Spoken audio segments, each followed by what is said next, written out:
Fellow Wanderers, Joseph here at smalltownwanderer.com, and I'm just going to talk today about, is Mexico safe? Lots of you are asking me about it and asking others about it, doing the research online about it, and I'd love to just chat with you about it for just a second. But if you're new with us, my name is Joseph again, and I'm the owner and agent of smalltownwanderer.com, or a small travel agency in the States that helps hundreds and hundreds of people get out and travel the world in their all-inclusive tours, cruises, and resorts.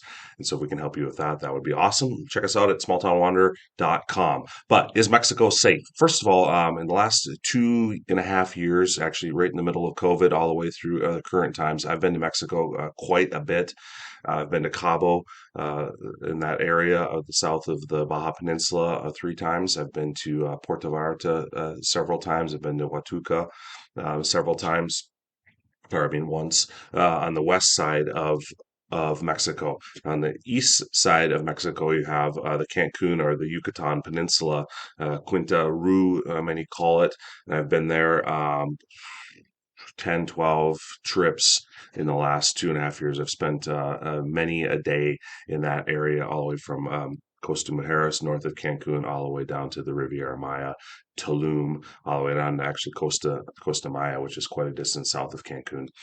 I've been there quite a bit, and I can say from firsthand experience that Cancun is safe. Mexico is very safe.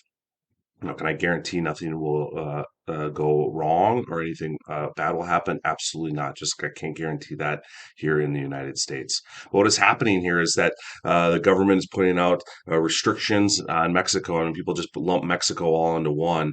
And a lot of it has to do with Mazatlan, which is on the west side of the country, some 1,600 miles, almost 1,700 miles drive to Cancun. That is because of some drug dealers gone bad and some major cartel things happening, and that's why they've put some restrictions there. The reality is, none of you actually go there, and it hasn't spread out much from that. The other thing we're getting a lot of people asking about is this, like, people stopping cars in Cancun, and like they're pulling them over and ripping out the drivers. And yes, that has happened. We can verify that happened at least once. I'm not sure if it's any more than that, and it has to do with Uber drivers. And them getting into the unions and all of those things, similar to what had happened in America many years ago with similar actions of people taking other people's jobs. Well, the reality is, we'd never ever recommend in any of these destinations that you go to here in Mexico that you take an Uber. You definitely want to go the taxi route if you're just tootling around town, or from the airport to your hotel. We always set up transfers for you, and there's zero bad things happening with those transfers that are going on. Besides, again, road work and all those things that just happen everywhere.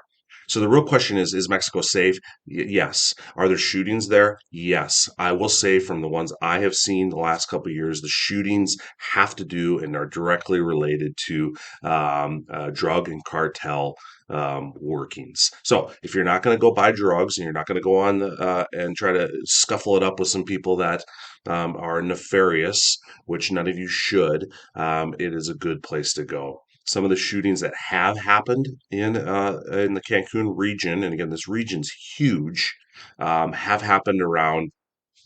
Again, this is what I've seen happen around resorts that are brand new, or that have recently changed ownerships, have been vacant for a while. And what is happening, again, nobody, I don't think, can confirm this, but it's always gang related violence, where they're fighting over this section of beach so they can sell their marijuana and sell their drugs to the millions of Americans coming that want to find them, and you can find them there.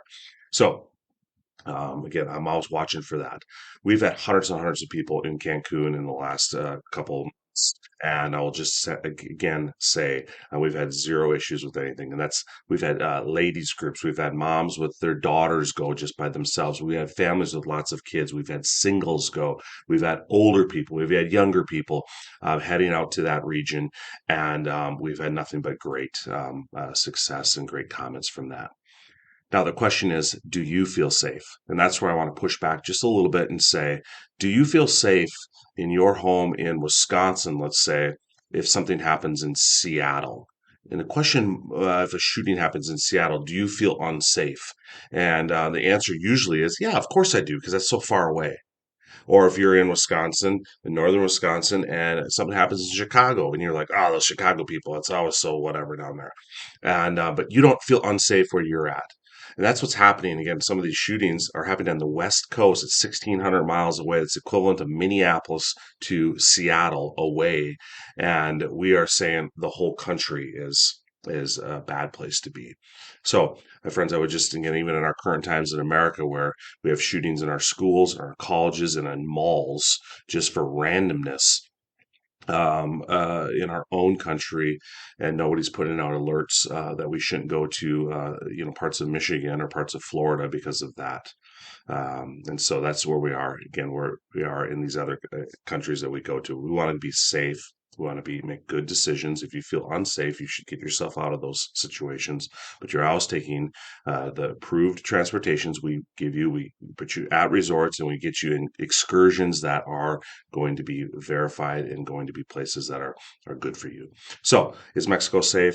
I say, sí, señor, and señorita, and señora. Sí, yes. The answer is yes. So let us talk to you about your own fears, maybe, or where you're looking at in travel. Again, reach out at smalltownwanderer.com, and we would love to help.